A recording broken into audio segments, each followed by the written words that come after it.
What is up? What is going on, everybody? I am back with another Seattle Mariners video.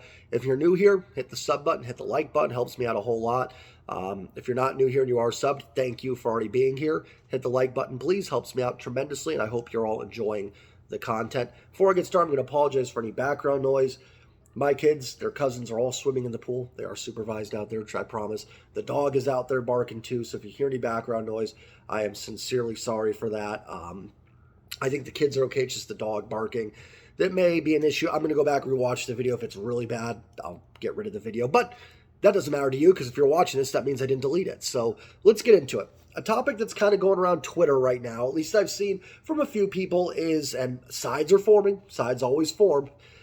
Is it Julio Rodriguez's fault, or can you blame Julio Rodriguez for the Mariners' struggles? I'm going to put struggles in quotes because they're 17 and 18. And there's 127 baseball games left to be played. So they're not 10 and 26. They're not 12 and 24. They're a game under 500 with 127 baseball games left. So I think from that standpoint, just in general, we need to take a deep breath. They're 6-2 in their last 8. I mean, even if they were 34 and 35, I probably wouldn't say to hit the panic button yet. And we're not even close to that. That's still another, 40 games away. So from that standpoint, everybody take a deep breath. The Mariners' struggles is being a little exaggerated in terms of overall. Now, the offense is struggling right now. It is not playing good baseball. And like I said, sides are forming. There's some debate. And I'm not calling out anybody in particular. I've just seen some people that have been very critical of Julio. I'd maybe put myself in that category. And some people that are, I wouldn't say not critical of Julio, but very much in the, it's not fair to blame Julio. He's 22. It's on the front office for not adding other bats and other stuff like that to surround this team with more talent. Now, where do I fall on this? I always tend to be a bit in the middle, as you guys know, the moderate. But you didn't click on this video to see a moderate viewpoint if you wanted me to give an answer. I lean towards I hate saying the word blame Julio, because in the history of sports, there has never been a team that's demise or lack of success is single-handedly caused by one player. That's in football, basketball, baseball, soccer, outside of individual sports, that one player has caused a team to struggle. There's a lot of guys right now struggling and keeping the Mariners from maybe being, 20 and 15 as opposed to 17 and 18. But Julio Rodriguez right now is one of them. And I do think it's fair to place some of the blame on him. The people that are in the blame Julio camps, they're saying, listen, they signed a big contract now that hasn't really kicked in yet, but they signed a big deal to be a superstar, and superstars have to lead the team. And this team was depending on Julio Rodriguez being the key cog, being the MVP or possible MVP candidate. And so far, you are certainly not getting that from Julio at all. Like I said, the other camp seems to be focused on, well, shame on Justin Hollander and Jerry Dipoto for not surrounding Julio with more people to make this roster better. Here's my beef with that. Number one is that the core is struggling right now for the Seattle Mariners. And it's not just Julio. So from that standpoint, they're right. Like, I'm not going to blame Julio when Julio's struggling. Gino's not swinging the bat well. Cal's struggling. Teoscar's struggling. Ty's not swinging a great bat either. So from that standpoint, yes, it's certainly not just on Julio. But that's also a reason why I don't really know if this is on Justin Hollander and Jerry Dipoto for not adding another bat. Because unless you were planning on replacing all these players, and that was your solution in the offseason, was to go get, Trey Turner, Xander Bogaerts, trade for Bryce Harper, whatever it is, Ohtani, Trout, and replace all these guys, then this core still needed to produce. No matter what the Mariners did in the offseason, Julio Rodriguez, Ty France, Cal Raleigh, Eugenio Suarez, Teoscar Hernandez are guys, maybe not Colton Wong so much because he was one of the additions, so was Teoscar, but I think everybody was fine with the Teoscar Hernandez addition. Those guys needed to produce. And then the pitching staff as well, but the pitching staff has produced. So regardless of where you were, even if you're like, well, I wanted Xander Bogaerts, fine. They had Bogaerts. One, remember, you'd have to move JP over to second, assuming that's even possible, or you'd have to trade JP. And JP has been probably one of the Mariners' most valuable hitters this year with a 117 WRC plus. So, would you have even been that much better necessarily with Xander Bogaerts in there? Now, if your plan was someone at second, short, then fine. But that still wouldn't change the fact that the core of the Mariners is struggling. So I don't know if this is really something, these offensive struggles that fall on not adding in the offseason, unless your plan was to just add all the free agents and stuff. And listen, I certainly, as I've said before, I understand people that want this team to add to their bat. I do wish they would have gotten like one more, but most of those pieces that were out there to be added are struggling as well. There were a lot of Mariner fans that rolled their eyes in frustration because the Astros signed Jose Abreu, and that's someone the Mariners could have had at DH. And I mean, Jose Abreu would be probably making this team worse right now. So not all these guys are necessarily hitting either that were out there. The core needs to be better for the Seattle Mariners. So I don't really know if this falls into a blame Dipoto Hollander situation at all. If the core was going to struggle, then this team was going to be destined for, not greatness. I don't want to say, because they're still hanging in there with a great pitching staff, but it's going to be tough if this core doesn't get going for the Seattle Mariners. As far as Julio goes, listen, right now he's been worth 0.6 WAR so far this season, which actually surprisingly it's been that high. Most of that is because of his defense. He's got a 91 WRC plus. As you guys know, 100 is league average, so Julio's been a below league average hitter this season. I don't really care if it's because of lack of walks, lack of taking pitches, lack of power, whatever it is, whatever Julio's done, it is equated to him not being a league average hitter and being below average. That does deserve blame. It is okay to expect superstars to be better.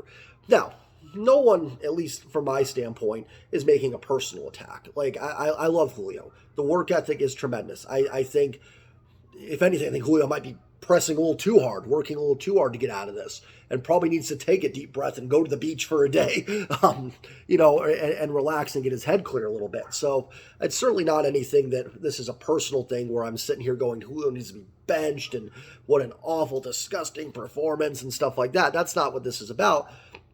But he is struggling, and it's okay to put blame on this. Both things can kind of be true. It's not a matter of necessarily it's all on Julio. Like I said, it's never going to be all on one player, but Julio was supposed to be the superstar, and you're getting that production from a Jared Kelenic, luckily. But it's just, you need Julio to be that superstar, take that next step. I think that was one of the things too with this front office. If you watch my kind of off-season recap for the Mariners, they might not have made a lot of moves, but I think a lot of the moves they were expecting to happen were internal improvements. Julio taking that next step, not having that rough April, May that he had last year. A full season of Cal Raleigh. Remember, last year it wasn't until like early June that he really came up and started hitting like Cal Raleigh. Gino being Gino. Ty France, remember he struggled second half of last year with injuries, not having that happen again. And then certainly some of the additions, those are kind of the fundamental core, and Teoscar Hernandez hitting like Teoscar. Then you got the secondary guys, and a step up for Jared Kelenic as well. And then you got the secondary guys filling in, Colton Wong being better than Adam Frazier, and stuff like that. And that hasn't happened, but that was kind of the plan. And then the pitching staff too, a full season of George Kirby, a full season of Luis Castillo was going to help elevate this team. Now, they've been fortunate on the pitching side, they have gotten that. But the core has struggled on offense. And yes, the secondary guys have too. The additions of Colton Wong has so far not been very good. AJ Pollock struggled, although he has swung the bat better of late. And Tom Murphy, who's supposed to kind of be the, lefty hitting catcher / DH, has struggled as well. Also hitting a little bit better as of late. So it's everything. It's the secondary kind of players, but mostly it's the core. And Julio is a big part of that. So, like I said, the notion that you can't put some of the blame on Julio to me is kind of absurd. And I think most people aren't saying that, but just I've seen some people get very defensive on Twitter, saying that it's not right to blame Julio when this ownership and front office have not surrounded him with players. And I always thought the old adage was from the sabermetric crowd, which a lot of these people I think come from, and that's where I go to a lot of things as well, was that lineup protection's kind of overrated, doesn't really make a difference, and that, stars perform, that no matter what, like whether they're surrounded by great talent or not. Now, I don't know if that's necessarily true, but I don't think the issue for Julio is he hasn't been given bats around him, and I'd say he has. They just haven't produced either.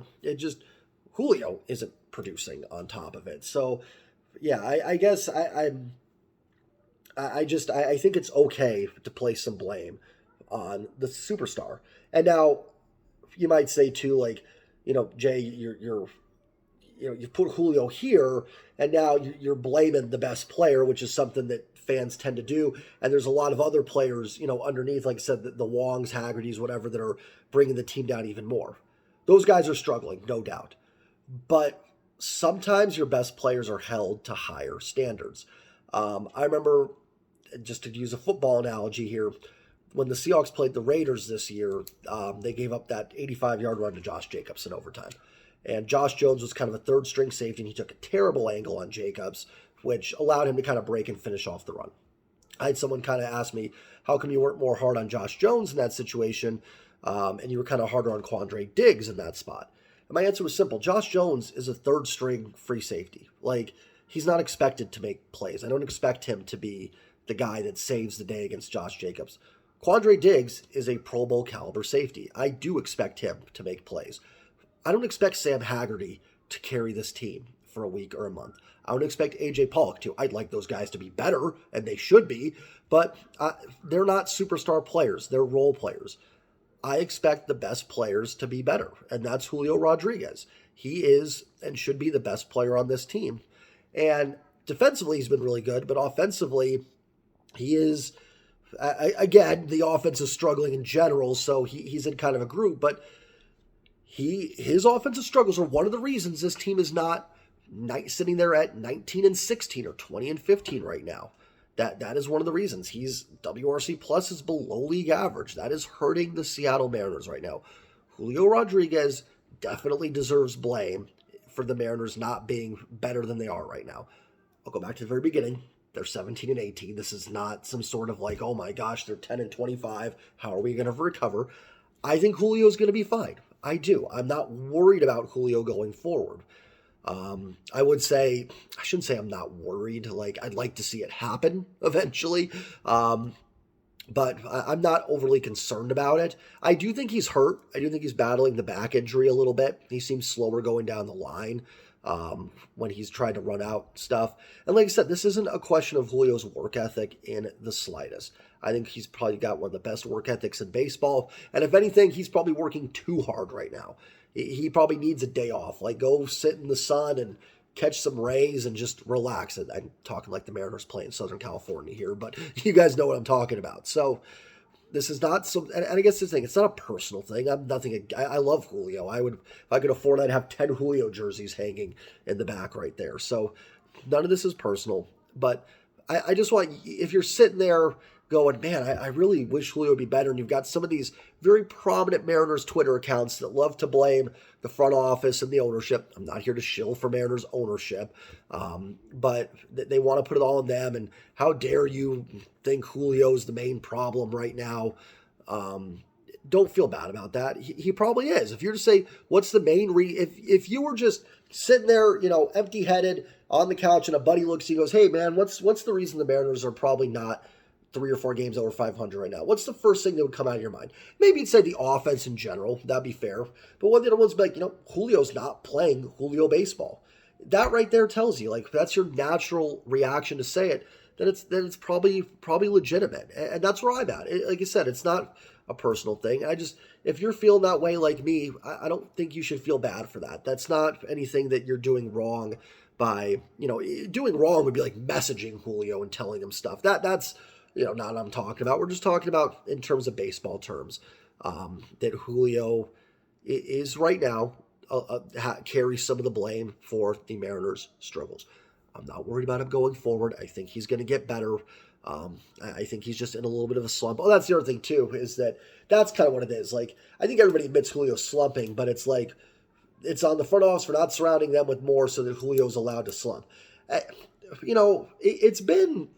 This is 35 games. Like, yes, that's very small in the grand scheme of it, but like, I don't expect Julio to have many 35 games where his WRC plus isn't around, league average or so. So the notion that like this is because they didn't surround him with people is just kind of odd to me. Like that either A, that would make Julio hit better, necessarily, and two, like, they have the core. The core is struggling. Like I said, it's not just Julio, certainly. They talk about Gino, Cal, and all those guys as well.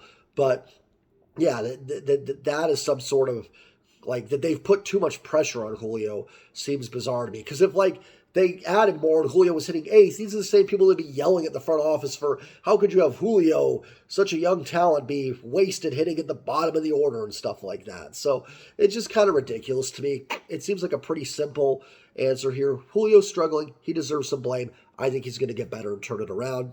But right now, he's one of the reasons. He is. So I think he'll get going. Yeah, like I said, looking at the numbers here, 210 average, 278 OBP, 399 slugging, 296 weighted on base average, the WOBA for those that like to read it out, and then the 91 WRC plus. His offensive WAR is actually negative 1.2. He's been worth like 1.9 defensively. Now, defensive WAR, too, is very tricky into 35 games. Like, Jared Kelenich's been worth negative 0.5 WAR. I'm not saying Julio hasn't been good defensively, but I have a hard time seeing that that Jared Kelenic has been a bad defender. Maybe I'm missing something there, but he's looked really good to me out there. Like, Gino's been worth 3.8 WAR defensively, essentially. So, some of that, and Gino's a great defender. I'm just saying, I think some of that defensive numbers get a little misconstrued. So I'm not necessarily convinced that Julio's maybe been worth 2 WAR defensively, and then, negative. You know what I'm saying. You guys know what I'm getting at there. So anyways, hit the like button, hit the subscribe button. Let me know what you guys think. Is this something where this is on the front office and ownership for not adding some pieces to allow Julio to struggle? Or is this a case kind of where I am where, yeah, your best player just needs to play better? Simple as that. So let me know what you guys think in the comments down below. Keep it civil. Take care. Have a great Tuesday afternoon. I will see you guys all tonight for the Mariners post-game show. Hopefully we're talking about a W. Take care, everybody. Go M's. Peace.